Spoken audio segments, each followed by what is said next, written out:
Ramadan Mubarak, my friends.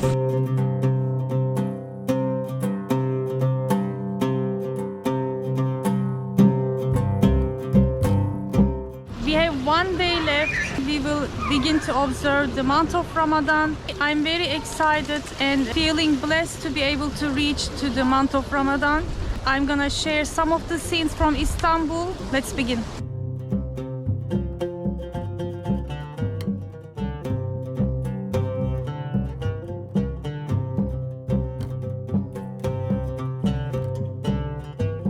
We had very hard times in the southeastern part of Turkey because of the devastating earthquake, but still the life goes on.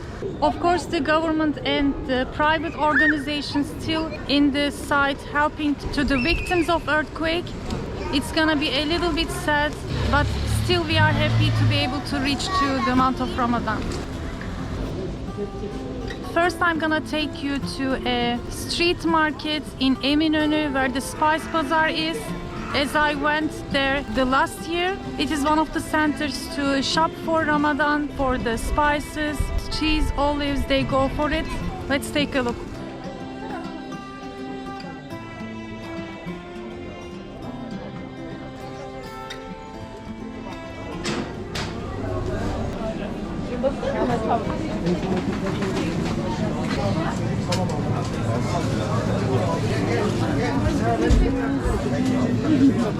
I stopped by this breakfast shop to buy some cheeses. Looks like they are really busy. Tulum ne kadar? 210 lira kilosu. Bakabilir miyim tadına? Pastırmaya çıkaralım mı? Üçünü poşete koy. Yarım alayım ben tulum. Sert var. Nerede? I also tasted from the aged kaşar cheeses, but they were not my type. Bu nerenin, bu ne? Bu Trakya. So I got some cheese. It was about 6:30 p.m. close to 7 and the spice bazaar were even closing. Konuşma zaten konuşma. Mehmet.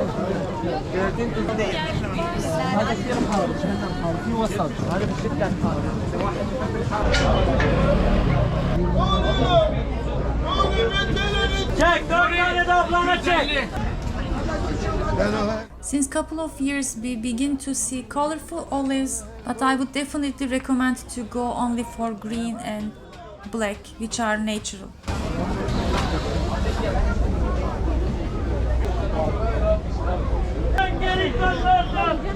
I also went to a shopping mall to see what are new. There are beautiful things, of course, coming. I wanted to take a look. I'm in search of a cutting board, but haven't seen something that I like yet.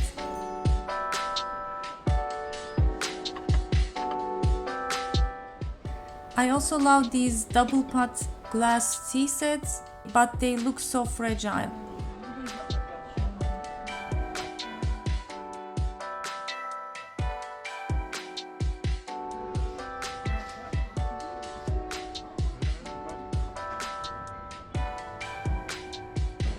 Some of the kitchenware stores begin to make special tablewares with themes.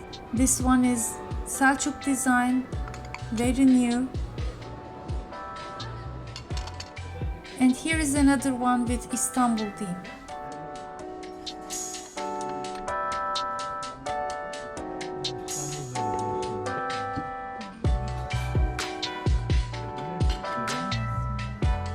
I'm planning to film a new episode covering Turkish breakfast, and this beautiful glass tea set would be really nice to use in the video. What do you think? As you can see, they have always beautiful things coming in new seasons, copper pans.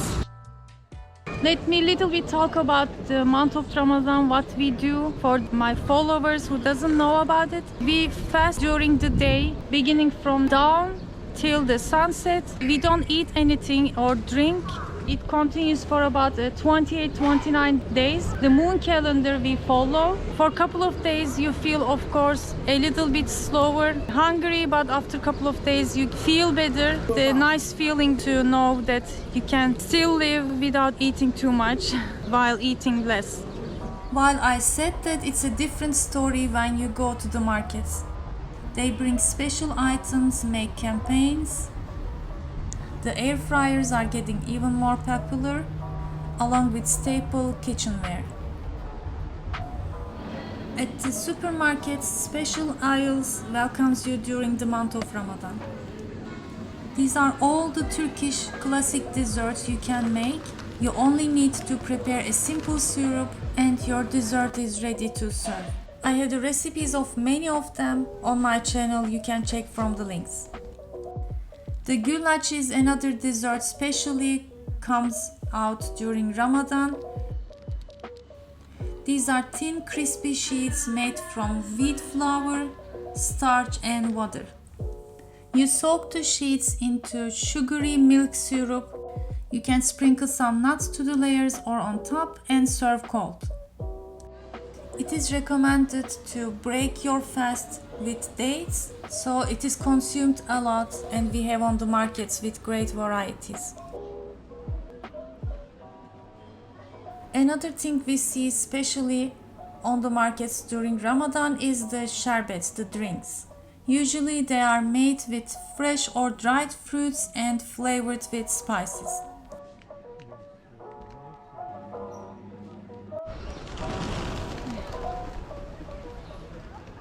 Today is Wednesday. I'm also planning to visit the Wednesday street market in Fatih.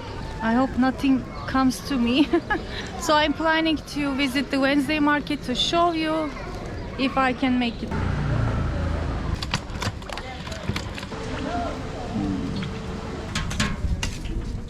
So this is a tradition to give when someone dies, and they just give it as a treat.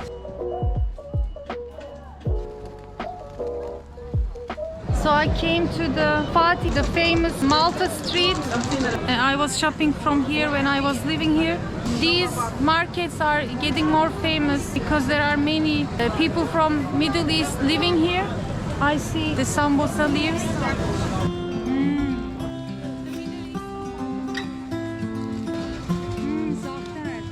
Okay, that's interesting. Okay. And he says things are made in Turkey, but they write in Arabic too because there are many people living here. Oh, there is a line in the butcher.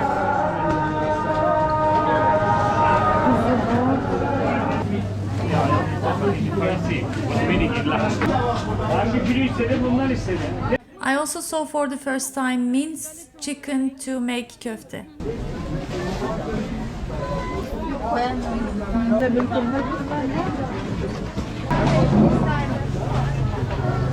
When we come to the Wednesday market, we usually buy our olives from here. Yenge Hanım başka bir arzu var mı? Veriyor 25 ton verdi. 50'lik.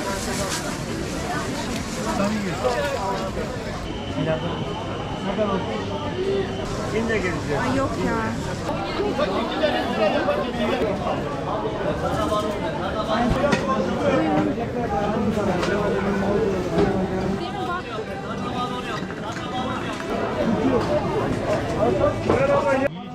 I bought quince to make compote.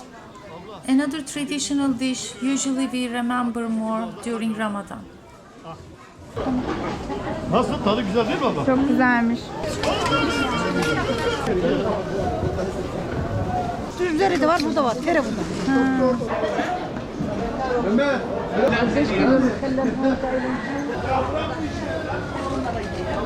Even though I visit many times, I've seen black lentils for the first time.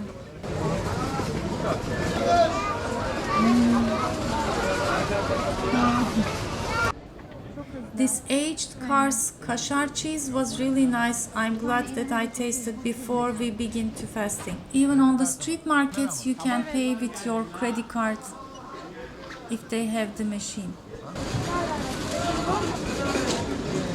Even though I wasn't planning to buy, I did buy some things. But I cannot do that much because I don't live here anymore. Böreğini yapacağım, böreğini. Bu kadar görmemiştim.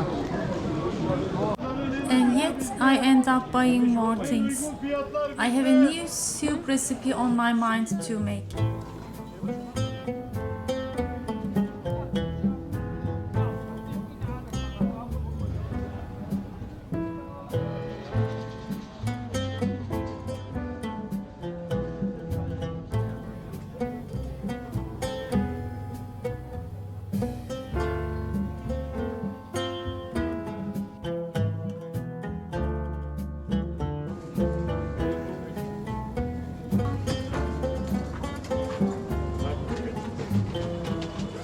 I'm gonna make Arnavut ciğeri.